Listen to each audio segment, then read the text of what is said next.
Hey, what's going on, everybody? Today is the 22nd of October, 2024. I'm your host, Drake, and today we're going to be talking about the upcoming red wave.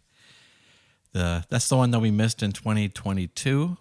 It was projected that, the Republicans were going to take a huge amount of the House seats, Senate seats, governor seats, all that, but that didn't come to fruition. It was like a low tide instead of a wave. So I kind of predict that there's going to be, I don't want to say predict, but and I'm basing this off of anecdotal evidence, which is not very strong, but anecdotal evidence, at least the ones that I saw in 2016, were very strong. Just a little, flashback to 2016. I remember I had this Hillary for prison T-shirt, and at the time I was living in Los Angeles, which is blue country. Everybody there's liberal, or most people. And even though I would walk around with this Hillary for Prison T-shirt that I loved, I thought it was hilarious and it was awesome. Anywhere that I went, I'd get these side looks from a good amount of people, but I'd say one out of every 5 people would kind of give me this nod, from Old School, the movie Old School, where that's the they were kind of even paying a node to Fight Club, where they have the secret society club, and everybody on the secret society knows who the man is, but they have to play it cool in public kind of thing. And this shirt brought that out of people, that there would be people that would give me this look yeah, that woman belongs in prison. And then that guy's girlfriend would be oh babe, you see that guy's shirt? And he's yeah, it's terrible, babe. But then his girlfriend would leave or be out of view, and he'd be I love the shirt, bro. So I think it's pretty similar today, where I don't live in Los Angeles anymore, but down further south in San Diego, it's very rare that I see Harris Walls stickers, bumper stickers, those yard signs, really anything. I'd say it's probably 25 to 30 to 1 that I've seen, or maybe even more, that I've seen for Trump signs all over Southern California. I know on the 5, heading up north, I think it was right around the area of I want to say Carlsbad, that there was this huge sign that was "Make America Healthy Again." And not that long ago, I saw one, I think it was on the 805, that was just this huge banner of "Make America Great Again." And I mean, just draped off the bridge, those overpasses on the highway. And it was, there's just, it's pretty much everywhere. I know that my wife and I recently went to Mission Beach, and there's a guy's, had this big sign that said, don't blame me, I voted for Trump. And as people were walking by, they were oh, look at that. Yeah. And then there's tons of anecdotal evidence that I have that Tim Walz and Kamala Harris are just not popular down in Southern California, all the way from San Diego all the way up to Dana Point beyond, the pretty much Long Beach area, all the way up there, pretty much replete throughout Orange County. There's just not a lot of support for her. And I think another piece of actual evidence would be how California voted in the most recent Senate primary race. I would encourage everybody that's listening to go take a look at that map of how California, not just Southern California, but California voted in that Senate primary between Steve Garvey, the Republican candidate, and that guy that keeps lying about, that always lying about Trump. I forgot it. Adam Schiff. Adam Schiff. And if you look at that map, you'll see pretty much a that I wouldn't say that the Republican Party is dominant in California based off of that voting, but it's pretty close. It's like pretty much like 50-50, which is unexpected for California. I think California gets a bad reputation for just being like a completely liberal state. And we'll talk a little bit more about that in a bit, but kind of like finish out this idea of how Californians voted in this Senate primary race. And it was interesting because I talked to a lot of people about it online and in person. And, well, not a lot in person, mostly online, but some in person. And a lot of people weren't even aware that Steve Garvey was running for the race until Adam Schiff attacked him. And people didn't know like how to vote for him until he was attacked as pro-Trump. That he, they're like, he votes with Trump. He aligns himself with Trump. It's terrible. And people were like, oh, well, if that kind of settles it, then I'm going to vote for this guy. And most people that I talk to, like on the military base, I don't talk to too many people about politics, but some of them I do. And I'm like, hey, did you hear about this guy? And they're like, oh yeah, I didn't really hear about him until I heard that that guy Adam Schiff was attacking him. And I was like, well, if Adam Schiff's attacking him, he's probably a good guy then.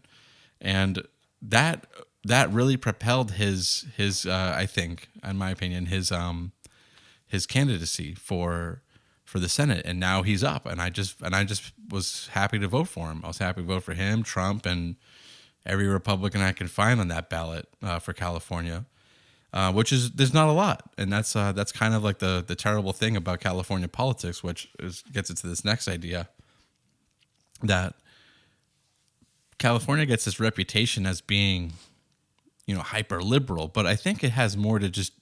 It's very similar to like how entrenched the deep state or the bureaucratic state, or if you will, is entrenched in the federal government. That everyday Californians that own property, pay their taxes, have jobs, businesses. They know how hard it is to do it in California, but they stay here either because they love, like me and my family, like we just love it here. And we have family, friends, a life here. We love it. We love the scenery. We love everything about California except for the governor and his policies. And if we could take back California from these people, then great things could happen, not just here, but throughout the country, because this state is like that petri dish, but it has so much natural beauty and so much ingenuity and so many amazing people here that it's like a microcosm, or a larger than a microcosm of the United States at large, that they could try for so many years to destroy it, but the ingenuity and like the entrepreneurship of the people, the entrepreneurial attitude of the people just makes it a great place to live. And of course, there's terrible things about living here, like the indoctrination in schools and taxes and so forth, but all those things can be and are being fought at the local level, and as evident in that Senate primary race that I just was talking about, that the numbers were very, very close, and that race was just a few months ago. I think that it was back in, I want to say it was during the summer. It was during the summer when that race went through. And it was very surprising to see that many Californians are ready to elect a Senate, a Republican senator, to represent California to go to Washington. And of course, this seat has been vacated by the death of Dianne Feinstein, who had been involved in California politics for many, many, many years, many decades, actually. But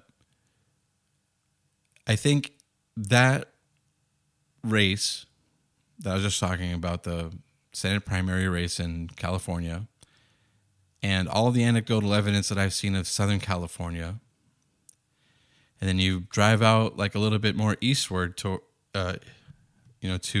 places like Lakeside, and that is just like Trump country. Like you drive into Lakeside, California, which is only a 30-minute drive from San Diego, and it feels like Texas. Like it's just American flags everywhere, Trump flags everywhere, and people I think are ready for a change here in California. And again, going back to this idea that like California is a blue state, it is and it isn't. Again, the main people, the people that actually run this state, in terms of the economy, in terms of the day-to-day operations of like people who bag your groceries and run businesses and all that, I think they're ready for a change, and that's based off of what I've seen. And states like Massachusetts are more petri dish, like Democrat like style of like seeing what can play out and like what can work. I think Massachusetts is actually so people always talk about like, oh, like whatever agenda they have for California is like the agenda that they have for the country, and you first see it in California. Actually, I think you first see it in a state like Massachusetts.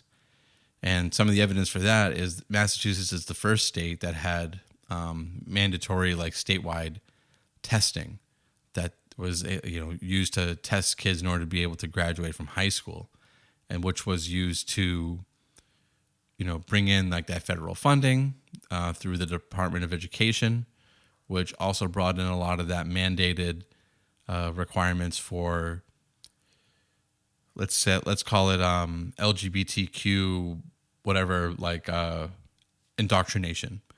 And this happened actually pretty rapidly in Massachusetts. It went from, I think it was 2005 when by Mitt Romney, mind you, he was governor at the time in Massachusetts, when they went from statewide mandatory testing to, actually, I think Bill Gates had a lot to do with that too, if I remember correctly. That Bill Gates was the one that provided a lot of the funding and a lot of the research to ensure that students would have to pass this test, what they call the MCAS. I don't remember what it stands for, but that was like the first year that this was being introduced. Now the federal government has its hands inside Massachusetts education, and I think within 6-7 years, probably around the time of like 2011, 2009. I want to say around like 2011 is probably closer, that you started actually seeing these LGBTQ education programs being brought into the public schools via programs like Boston Teacher Residency, City Year, and other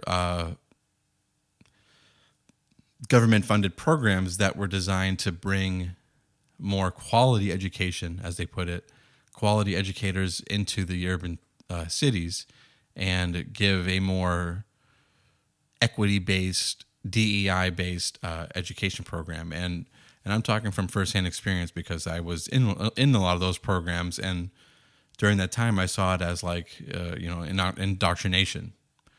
And that was like one of the main things that pushed me away from public education at that time and pursued different endeavors. But so I think, again, this has, I think, a lot also to do with the fact that like MIT is there and Harvard is there. Those two schools being in Boston or in Cambridge, well, the Cambridge is like the neighboring town of Boston, that you see a lot of these programs being able to get funding and being sprouted in the city of Boston. And that is actually like the petri dish and like the template for that the Democrat Party uses to expand and perfect its messaging and perfect its delivery all throughout the United States. And I think they have a harder time actually with that in California because of the outdoor nature of the people here. In Massachusetts and Boston, it's very cold, and like, you only have a few months out of the year where you can go outside and enjoy yourself. Whereas in California, most of the state, that you have a lot more time to be able to go out and enjoy the outdoors, and and enjoy great food and great scenery and do a lot of great traveling. And I think that plays to the industrious and entrepreneurial attitude of the people here. and why it's very likely that maybe not during this election, but if we continue to fight and continue to stay focused and take small local government seats, and we continue to fight for congressional seats, the governorship, and any sort of political positions that we can have, and not just leave these positions to people that crave power only for the sake of craving power, and just to being able to exercise it over people that they don't like, then we can see radical change here in California for the better, and that would provide a shining example for the rest of the country that this is the state that they thought was like their beacon, their template, as is often called. But that can change, and I think we are going to be seeing a change, not just in this election, but going forward. That there's going to be a lot more. There's going to be a lot more resistance to the Democratic agenda. Well, that's all I got for you guys today. And next time, I think I'll talk a little bit more about like history as opposed to current events and things that are happening now. So one thing that I was really thinking about talking about would be like 10 historical lies, or maybe make it more brief to 5 historical lies that have permeated and changed American society for the worse and are commonly believed. Okay, well, that's all I got for you guys today. You all have a great day. Stay safe, stay blessed, and it's only a couple more weeks or so until this whole election is over, and we can figure out the next steps for where this country is going to go. All right, that's it. Take care, guys. Bye.